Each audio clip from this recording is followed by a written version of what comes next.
They will come when we've been tear gassed, not when we want to pass the message. The Dada Show is back, a show where women get to be themselves and discuss real issues. She cannot allow other women to come in the same space because she's getting different privileges from men. So akiona mwanamke, I go like, this is a competitor. This being an election year, we have given an opportunity to women to express themselves and share their expectations during this critical moment in our country. The issue of corruption and how it has impacted women and children in this country. Create jobs for the informal sector, create jobs for the youth who leave the universities. Hatutaki bora uongozi, tunataka uongozi bora. Keep your heels, head and standards high. Dadas, coming soon.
Good afternoon. It is the 3rd day of April 2022. Thank you so much for joining us here on KBC Channel 1. This is Lunchtime News. I am Nissy Imano. Byron Abuli is our sign language interpreter for this bulletin. Many thanks for joining us.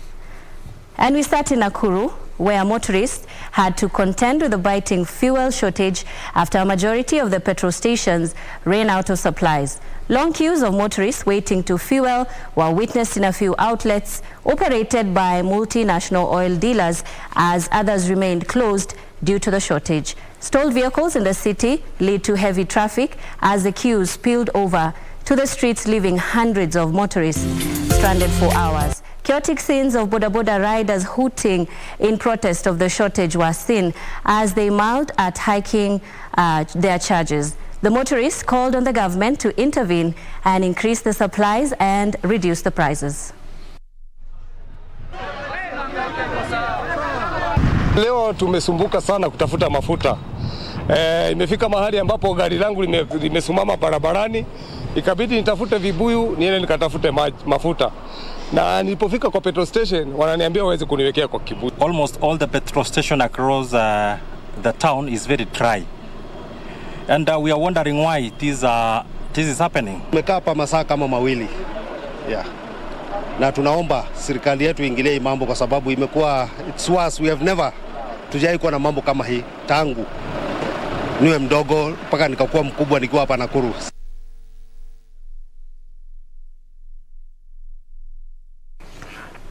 Away from that, former Nairobi Governor Evans Kidero makes a comeback as an independent candidate to vie for the Homa Bay gubernatorial position. Meanwhile, 4 coast political parties have formed a coalition aimed at ensuring they win the majority seats in the region during the August 9th general election. Kidero was among the political bigwigs who had their nomination funds refunded by ODM party after giving a direct gubernatorial nomination ticket to the outgoing woman representative Gladys Wanga. Wanga will be deputized by Oyugi Magwanga, who has also been asked to freeze his political ambitions in favor of Wanga.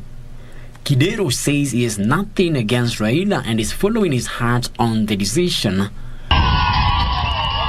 Aspirants in Kajiado County now want an assurance from the Jubilee Party leadership that the nominations will not be bungled to favor some aspirants. The development coming as some parliamentary and ward aspirants claim they will be awarded direct tickets. Alinihakikishia na hakikishia wananchi kuwa itakuwa nominations zitakuwa ya uhuru na haki. na utaenda kwa mwananchi ndo mwananchi aweze kukuchagua. Yes, we will either sit down together and agree or go to the ballot, all right, as gentlemen, but it will be free and fair. Elsewhere, 4 coast political parties have formed a coalition aimed at ensuring they win the majority seats from governor to members of county assembly in the region in the August polls. Pamoja African Alliance, which is associated with Governor Amason Kingi, Umoja Summit, Kadu Asili and Shirikisho Party resolved to work together after Midikenda Kaya elders brokered the process to ensure the parties come together. Tumekubaliana na huyu ndugu kwa niaba ya ule muungano wake na mimi kwa niaba ya PAA kwamba sasa sisi tuko njia moja, tumekubali tufanye kazi pamoja. Tumetengeza vyama vya pwani, tumetengeza miungano ya pwani kwa minajili ya kumsaidia mpwani au kumtetea mpwani. And Orange Democratic Movement ODM parties 4 options to settle for suitable candidates in primaries were on spot after members continue to appear divided. The party has recommended direct ticket, consensus, universal suffrage and opinion polls to pick the successful candidates to forestall a fallout. Former Kisii de facto civic leaders have defended the alleged direct nomination extended to some aspirants by the party's secretariat. Na wale wote ambao watapewa tiketi na ODM, sisi tumesema we will be behind her. Hiyo ni party prerogative, kwa sababu yeye ameonelea ni fema, kwa sababu Janet amemfanyia kazi miaka mingi, amefanya katika Orange House miaka 5.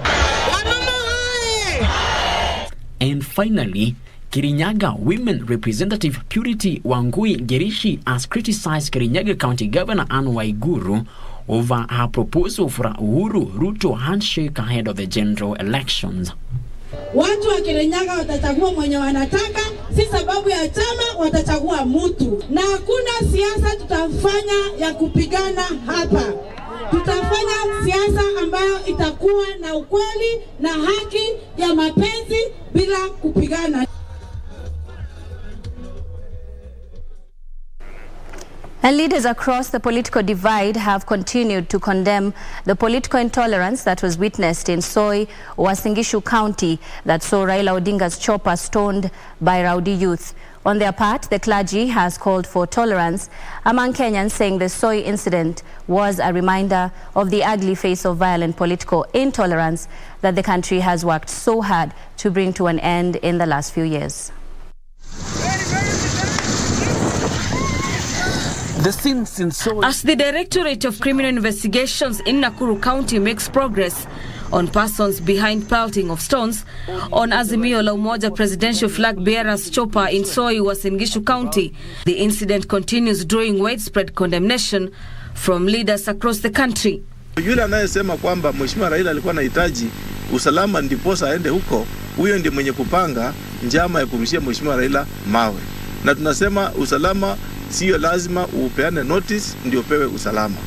It was not by coincidence, it was planned properly, because no one, no youth is able and has the courage to take such an action if they don't know someone is behind them. Tungependa vijana, hata kama mtu ako na sera tofauti, wewe msikize tu. Tungependa kila mtu atembee kila mahali. Na kwa niaba ya Kenya Kwanza, tungependa kuomba watu wa Azimio msamaha na watu wa Baba msamaha kwa ile mawe walipata kule, hamutapigwa tena. The incident has been termed as an abuse of the country's democracy and outright hooliganism, seen as a recipe for violence, and should be condemned by all leaders in the country. Ambalo lilifanyika kwa Mheshimiwa Raila Odinga liwe funzo kubwa kwamba likome, na hiyo iwe mara ya kwanza kwake na iwe ya mwisho. Sentiments echoed by the clergy in Narok and Kakamega counties who are calling for tolerance in the country as the nation gears up to the August elections. The religious leaders also want action taken against those found culpable. Siasa ya mawe na matusi ilipitwa na wakati. Sasa ni siasa ya maendeleo na vitendo na kusameheana.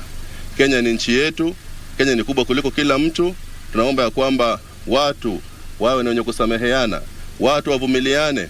Akija mtu katika sehemu yako, ngome yako, mvumilie. Tuchunge amani ya taifa letu, maana baada ya uchaguzi tuko na nchi na lazima tubaki kama ndugu na dada. Ninaomba ya kwamba wahakikishe wameshika, na kama mtu wako katika rezi ya kutafuta kiti wakataswe, kwa sababu hiyo ni dalili ya kwamba huyu mtu sio kiongozi. Kwa hivyo mtu yoyote ambaye anapanga gazia kwa nchi yetu, mhakikishe kwamba asisimame na mkatase kabisa, asionekane hata siku moja katika nchi yetu ya Kenya, kwa sababu utaongoza nani kama unamwaga damu? Meanwhile, investigations on the alleged involvement in the incident by two legislators saw a Member of Parliament Caleb Kusoitani and his Kapseret counterpart Oscar Sudi and the Uasin Gishu County Assembly Speaker David Kiplagat over the incident is ongoing at the DCI in Nakuru County. For Lunchtime News, I'm Gladys Mungai. Elsewhere, former Kitui Governor Dr. Julius Malombe, who is attempting a comeback, has urged Wiper leader Kalonzo Musyoka to issue him a direct ticket in the party primaries. Malombe, who was speaking at Carefree Grounds in Kitui Town, where he launched his manifesto and gubernatorial bid, vowed to dislodge the current Governor Charity Ngilu from the seat over alleged misappropriation of county funds and poor developmental record.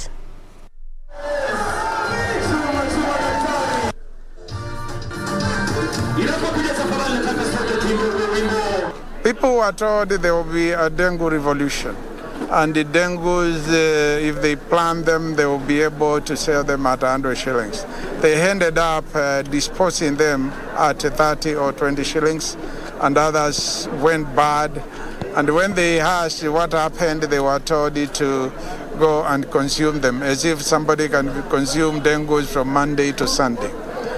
They were told to subscribe to a card which was called K-Chick by paying 1,100, and they will be able to access all the facilities in this county without paying. Currently, there are no medicines in those particular hospitals, and the people are crying.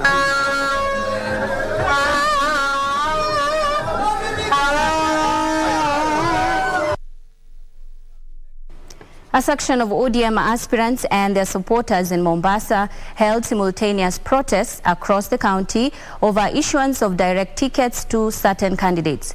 They have now threatened to either ditch the party or vote for UDA aspirants to teach the party leaders if the ODM national office fails to address the nomination stalemate. Disquiet among ODM members over the nomination process continues with the less issuance of direct tickets in the Raila Odinga-led political outfit, with those who feel they have been sidelined protesting. Tungependa chama kije kitupatie mwelekeo, tujue kama kweli tunaenda mchujo ama haitakuwa, kwa sababu wengine wetu tunajiandaa, na kwenye kujiandaa kuna gharama. Kwa hivyo tungependa tuwekwe na information ili tujue tunaenda mchujo ama tuendi mchujo. The ODM supporters said awarding direct tickets instead of holding primaries and letting party members pick candidates will trigger a storm that could undermine ODM leader Raila Odinga's chances of winning the top seat. Ishu kubwa ya kwamba kuna tickets ambazo tayari zimeshapeanwa kwa waniaji wote, na sisi haja yetu ni kuwa tuwe na kura ambayo iko free, fair na credible. Sasa tickets kama zitakuwa zimeanza kupeanwa itakuwa kwa si uhaki. Tunataka sote tuwe subjected kwa ile process ya nomination. In Buxton, supporters of Mombasa women rep Asha Hussein say the party had got it wrong after reports emerged that the party had given a direct ticket to her opponent Zamzam Mohammed. Tumechoka kupangwa. Sasa tumeamua tunataka Ashu. Kama wanataka haki na usawa watupeleke kwa debe. Tuone kila mtu nguvu zake ziko wapi. The alleged issuing of direct tickets continue to cause more fallout as aspirants across the county demand that members should be left to decide who to lead them in a free and fair exercise.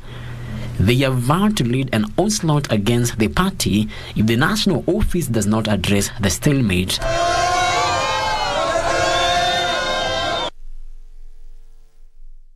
And in Embu, teachers have been challenged to participate fully in the forthcoming elections by educating the masses on the democratic process, participate as voters and aspirants in various elective posts.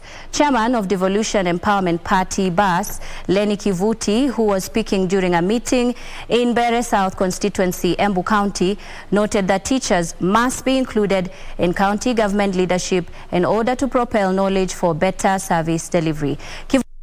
Embu senator under the BAS party is making a second trial on the seat that has also attracted Manyata MP John Mushiri and nominated MP Cecily Mbarire, who are vying on a UDA party ticket.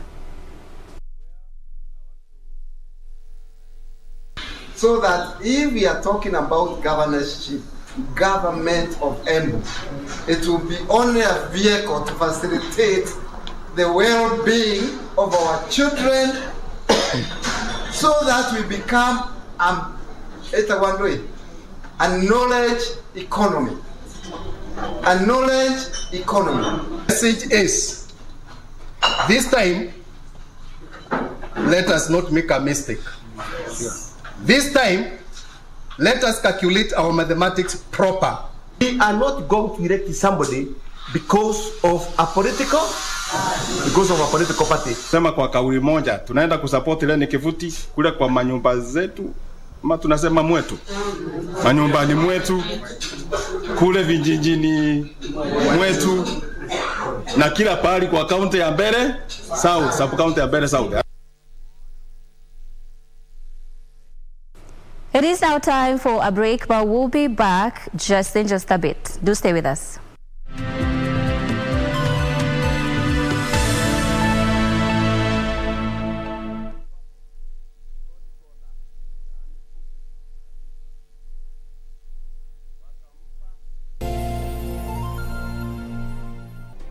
Do you have a news story to share with KBC? Get in touch swiftly on email news@kbc.co.ke or call 0723-892-654 or 0734-780-124. Tea is the most consumed beverage in the world, following only water. This week on The Process,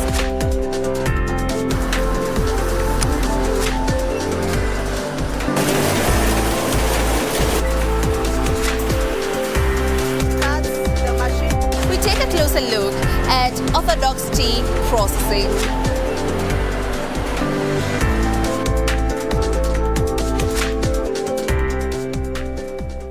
Mwongo mmoja umekamilika.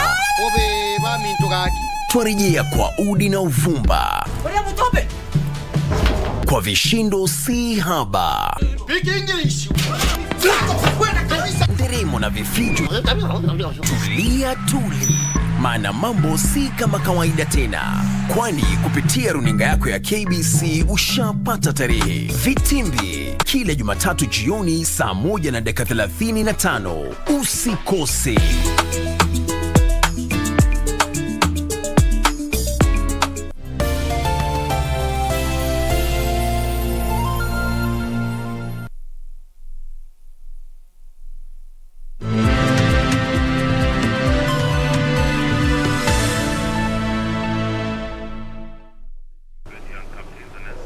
Welcome back. Thank you for staying with us. This is Lunchtime News. Moving on, the top candidate in Busia County is now appealing to Kenyans of goodwill to assist her to pay school fees to help her pursue her dream of becoming an astronomer. Esther Roche, a former pupil at St. Teresa's Busia Girls Primary School, who scored 423 marks in KCPE, says her parents are poverty-stricken and cannot afford to take her to secondary school. A visit and awarding her for her exemplary performance, the university and college students in Busia County, under the umbrella of Young Captains, have called on parents to ensure they take education seriously, noting this was a sure way of bettering their lives. I would like to urge the upcoming candidates who are both in class 7 and those who are going to form 4 that they should work hard and try their best to achieve their dreams their parents are doing their best as my parents have done. I would like to ask the Busia government and also the national government if they could sponsor me in my writing. I'm a writer, I'm a musician, an artist, all round. And when I grow up, I would like to be an astronomer, and I would like to join Alliance Girls High School. Today we have come here to stamp that young women truly, if they get the support that they need from the parents, from the community, from the teachers, and from their schools, they can really do better. They can really give us the results that we want as the community. Congratulations, Esther Roche. We are very, very proud of you as young women taking up positions in this county. And we believe that you are going to set a pace and you are going to encourage the other girls behind you to just do more. And out there to the girls in this county, I want to encourage all of you to just value your education. Wazazi wapende masomo ya watoto wao wasichana.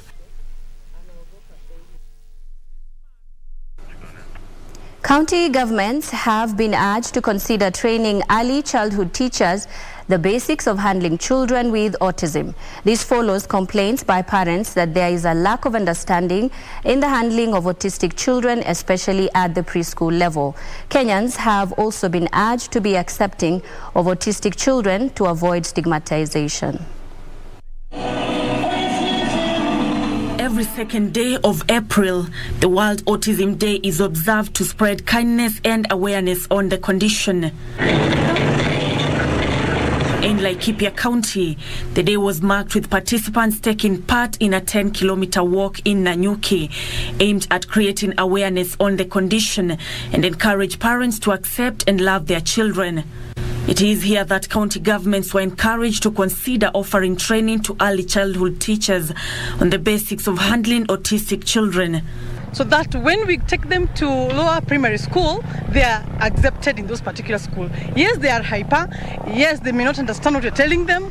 They may not understand your language. They may not be able to stay in class for all those a whole lesson of 30 minutes, 40 minutes, but they can understand they are human beings. Some of the parents outlining some of the challenges of taking care of autistic children, with the high cost of care and stigma still a cause for concern. Where you have to go to a occupational therapist to test whether he can have the senses of all particular the nerves of the whichever nerves that is in his body. So accessing those occupational therapists has been very, very difficult and very expensive, because in each session of about an hour you pay 2,500, which is very, very expensive. You have to go maybe twice in a week. Parents who nurture these children, they need a lot of support and a lot of love, so be there for them. Do not condemn when they see the children behaving differently.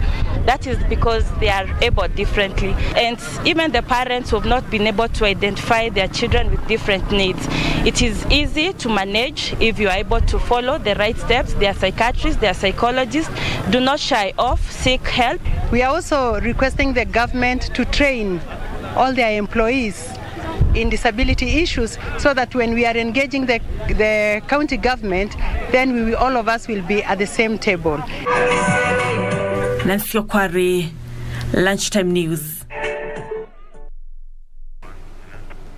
Elsewhere, 4 children escaped death narrowly after a speeding vehicle belonging to the Directorate of Criminal Investigations DCI officers rammed into a roadside kiosk that the children were in. The officers were allegedly chasing suspected contraband dealers along Bondo Kisumu Road. The driver of the security vehicle attached to Rarieda DCI lost control, hitting the kiosk and a toilet building before crashing into a fence. According to eyewitness, the incident saw one child suffer head and leg injuries as his colleagues miraculously escaped unscathed. Nashona na hizo gari mbili zilikuwa ingine ilikuwa mbele na ingine ilikuwa nyuma, zilikuwa zinafuatana, na mmoja nikaa ilikuwa ime lose control. Probox ya kwanza ilikuwa mbele na hii ingine ilikuwa inataka kuingia huko kwetu na bounce ikaingia na huku kwa duka. Hakuna haja ufuate gari, we ni mlevi na we ni askari. hao watoto tungezika leo. Unaona ukweli. Sasa mimi kenye nalilia, apart from this junction, hii barabara ya kwenda Siaya ni mbaya sana. Hata kama ni highway, tafadhali tunaomba watu wa Kenha watuweke bumps hapa. Hii si ya kwanza kufanya accident.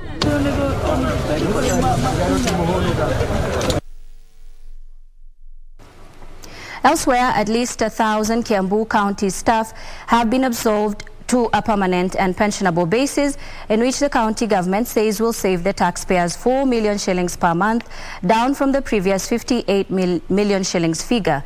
Speaking while promoting the staff who have been working under contracts since 2016 at the county headquarters, Governor James Nyoro said the move was achieved by years of studying the process.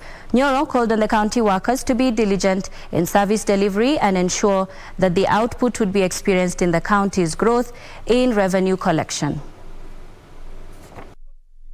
If you increase the efficiency of the work that you are doing, so if you are in an environment, by us making sure that we collect garbage constantly, that our people are happy, they will pay more taxes because we have collected their garbage, and as a result of that, we are going to increase our own source revenue.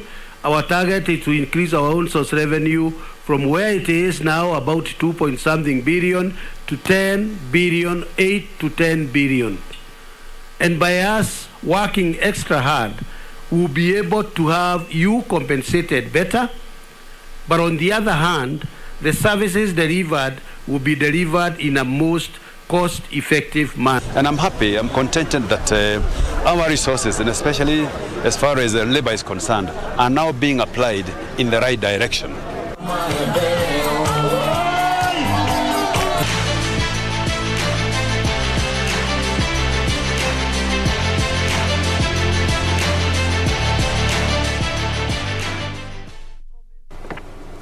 Time now for sports, and West Ham United joint top scorer Jarrod Bowen is expected to miss a fifth game due to a fractured bone in his foot, but he could return to face Lyon in the Europa League on Thursday. Bowen will miss today's game against Everton, who will miss the services of Yerry Mina. Last night, Manchester United suffered another blow in the battle for a Champions League spot as they were held to a 1-1 draw by Leicester at Old Trafford.